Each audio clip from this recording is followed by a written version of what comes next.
Assalamualaikum warahmatullahi wabarakatuh. Alhamdulillah kita berada di sesi ke-6 daripada diskusi buku Membangun Jalan Tol Menuju Surga. Semoga kita semua dalam lindungan Allah Subhanahu wa Ta'ala. Dan tak lupa kita ucapkan salam dan salawat kepada junjungan Nabi besar Muhammad Sallallahu Alaihi Wasallam. Baik, kita akan membuka sesi ini pada tahap berikutnya, yaitu tahap pembangunan sebuah jalan tol. Tentunya ada tahap disebut sebagai tahap prakonstruksi atau sebelum konstruksi dibangun.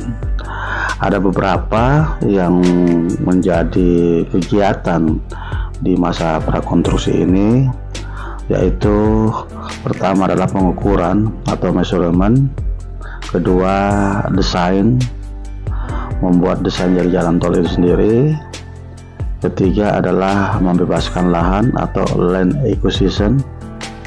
Kemudian setelah lahan dibebaskan, tahap selanjutnya adalah pembersihan lahan atau land clearing dan demolition. Jadi kalau seandainya ada bahan-bahan bangunan atau ada bongkahan, itu harus disingkirkan atau di demolition.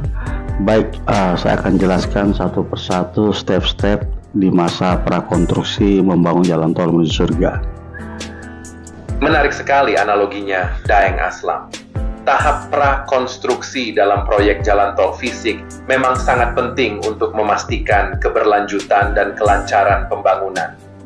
Begitu pula dalam proyek jalan tol menuju surga, setiap step dalam tahap prakonstruksi bisa memiliki makna mendalam dalam perjalanan spiritual manusia. Silakan Daeng Aslam jelaskan satu persatu stepnya. Saya siap mendengarkan dan berdiskusi. Kita akan membahas tahap pengukuran atau measurement ya. Pada jalan tol secara fisik yang diukur adalah lahan-lahan yang akan digunakan sebagai wilayah daripada jalan tol.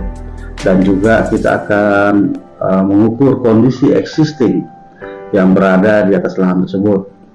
Namun pada jalan tol menuju surga, pengukuran yang dilakukan akan berbeda karena objek yang diukur itu lebih abstrak, seperti kecerdasan, kematangan, kejujuran, kepribadian, juga kehidupan yang pernah dilalui, dan lain-lainnya. Sehingga untuk melakukan pengukuran diperlukan keterampilan dan keahlian tertentu. Jadi yang perlu dilakukan adalah melakukan survei dan evaluasi diri sendiri atau muhasabah sebelum seseorang membangun sebuah proyek jalan tol menuju surga untuk dirinya sendiri. Masya Allah, Daeng Aslam. Analogi ini sangat dalam dan relevan. Dalam proyek fisik, measurement atau pengukuran memang menjadi langkah awal yang penting agar pembangunan sesuai dengan rencana. Begitu pula dalam proyek spiritual jalan tol menuju surga, pengukuran diri atau muhasabah adalah langkah awal yang sangat krusial.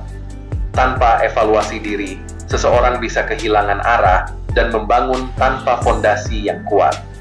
Survei dan evaluasi diri ini bisa dilakukan dengan introspeksi, melihat kembali perjalanan hidup, menilai keimanan, kejujuran, serta kualitas hubungan dengan Allah dan sesama manusia. Dalam Islam, konsep muhasabah ini sangat ditekankan, seperti dalam firman Allah, "Wahai orang-orang yang beriman, bertakwalah kepada Allah, dan hendaklah setiap diri memperhatikan apa yang telah diperbuatnya untuk hari esok, akhirat, dan bertakwalah kepada Allah. Sungguh, Allah Maha mengetahui apa yang kamu kerjakan." QS Al-Hasyr 18. Jadi, sebelum membangun jalan tol menuju surga, seseorang harus lebih dulu mengukur kondisi dirinya. Apakah sudah siap? Apa yang masih perlu diperbaiki? Apa hambatan-hambatan dalam dirinya? Semua ini akan menentukan seberapa lancar perjalanan menuju surga nantinya. Menarik sekali analoginya, Daeng Aslam.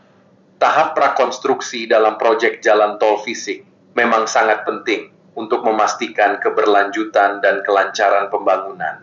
Begitu pula dalam proyek jalan tol menuju surga, setiap step dalam tahap prakonstruksi bisa memiliki makna mendalam dalam perjalanan spiritual manusia.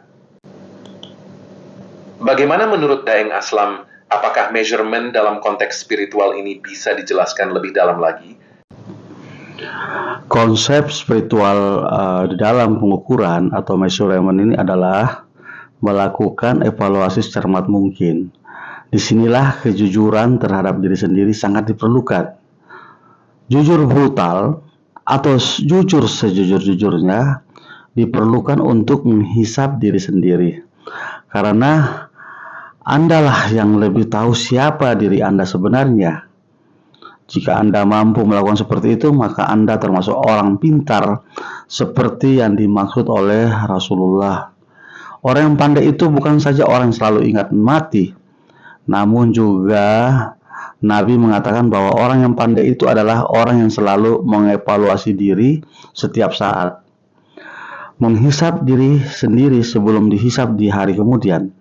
Seperti yang disabdakan oleh Rasulullah SAW, orang yang pandai adalah yang menghisap atau mengevaluasi diri sendiri serta beramal untuk kehidupan sesudah kematian.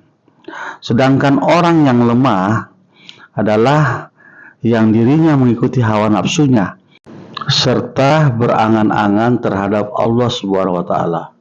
Ini diriwayatkan oleh HR Imam Tirmizi. Masya Allah Daeng Aslam, konsep spiritual measurement yang Anda paparkan sangat mendalam dan penuh hikmah. Evaluasi diri dengan jujur brutal adalah kunci untuk mengetahui di mana posisi kita saat ini dalam perjalanan menuju Allah. Kejujuran terhadap diri sendiri adalah sesuatu yang sulit, karena manusia cenderung menutupi kelemahannya, bahkan dari dirinya sendiri. Namun, seperti yang Anda sampaikan, Rasulullah Shallallahu Alaihi Wasallam menegaskan bahwa orang yang benar-benar pandai adalah yang mampu menghisap dirinya sendiri sebelum dihisap di akhirat. Hadis yang Anda kutip dari Imam Tirmizi ini adalah pengingat yang sangat kuat bahwa evaluasi diri bukan sekadar introspeksi, tetapi juga langkah nyata untuk memperbaiki diri. Dalam konteks pembangunan jalan tol menuju surga, jika seseorang tidak jujur dalam mengukur diri sendiri, bagaimana ia bisa membangun jalan yang lurus dan kokoh? Jika pondasi awalnya salah, maka perjalanan menuju surga bisa tersesat atau terhambat. Oleh karena itu, spiritual measurement ini harus dilakukan dengan kesadaran penuh, keterbukaan, dan keberanian untuk menerima kekurangan diri. Al-Quran pun menekankan pentingnya introspeksi. Dan hendaklah setiap diri memperhatikan apa yang telah diperbuatnya untuk hari esok, akhirat. QS Al-Hashr 18. Jadi, dalam tahap awal pembangunan jalan tol menuju surga, measurement ini bukan hanya soal menilai amal baik dan buruk, tetapi juga menilai seberapa besar kejujuran kita dalam menerima kelemahan dan memperbaikinya. Menurut Daeng Aslam, apa metode terbaik yang bisa dilakukan agar seseorang bisa benar-benar jujur dalam spiritual measurement ini? Apakah ada teknik khusus yang pernah Anda terapkan dalam hidup? Sebenarnya banyak metode yang bisa kita lakukan ya. Salah satunya adalah kita bisa menggunakan teknik kontemplasi atau perenungan yang sangat dalam. Dengan kontemplasi, seseorang berdialog dengan dirinya sendiri, mengevaluasi dirinya sendiri. Dengan begitu secara otomatis dia berdialog dengan Allah. Seseorang bisa berbohong dengan siapapun, namun tidak dapat berbohong dengan Allah. Pertanyaannya kepada Bang Aksar, apakah ada teknik atau cara lain agar seseorang bisa benar-benar jujur? Masya Allah, teknik kontemplasi yang Daeng Aslam sebutkan memang salah satu cara terbaik untuk spiritual measurement. Perenungan yang mendalam memungkinkan seseorang berdialog dengan dirinya sendiri sekaligus dengan Allah. Ini adalah langkah awal untuk mencapai kejujuran sejati. Selain kontemplasi, ada beberapa teknik lain yang bisa membantu seseorang lebih jujur dalam mengevaluasi dirinya sendiri. 1. Muraqabah, kesadaran akan pengawasan Allah. Muraqabah adalah kesadaran bahwa Allah selalu mengawasi setiap pikiran, niat, dan perbuatan kita. Jika seseorang benar-benar yakin bahwa Allah Maha Melihat, Al-Bashir, ia akan lebih sulit untuk membohongi dirinya sendiri. Cara praktiknya, setiap malam sebelum tidur, tanyakan pada diri sendiri, jika Allah melihat seluruh isi hati dan perbuatanku hari ini, apakah aku sudah melakukan yang terbaik? Renungkan, apakah ada niat tersembunyi atau alasan egois yang masih kita tutupi? 2. Muhasabah, menghisap diri secara tertulis. Kadang, pikiran kita terlalu sibuk sehingga sulit jujur saat hanya sekadar merenung. Menuliskan catatan evaluasi diri bisa menjadi solusi. Cara praktiknya, sediakan jurnal atau catatan harian khusus untuk evaluasi spiritual. Tulis pertanyaan-pertanyaan seperti, apa hal baik yang sudah saya lakukan hari ini? Apa kesalahan yang saya perbuat? Adakah kebiasaan buruk yang masih saya pertahankan? Dengan menuliskannya, kita tidak bisa lari dari kenyataan dan lebih mudah melihat pola dalam hidup kita. 3. Minta pendapat orang lain. Tazkiyah melalui umpan balik. Kadang kita buta terhadap kesalahan kita sendiri. Meminta pendapat orang lain yang kita percaya, guru, sahabat, atau keluarga, bisa membantu kita melihat apa yang tidak kita sadari. Cara praktiknya, bertanya kepada orang yang jujur dan objektif. Menurutmu, apa kekurangan terbesar dalam diriku yang harus aku perbaiki? Terima masukan mereka dengan hati terbuka tanpa defensif. 4. Menyendiri di tempat sepi, uzlah sementara. Kadang kejujuran sejati sulit ditemukan di tengah hiruk-pikuk kehidupan. Dengan menyendiri sejenak, kita bisa lebih fokus dalam mendengar suara hati dan mendekatkan diri kepada Allah. Cara praktiknya, luangkan waktu untuk menyendiri di tempat tenang, masjid, alam, atau kamar tanpa gangguan.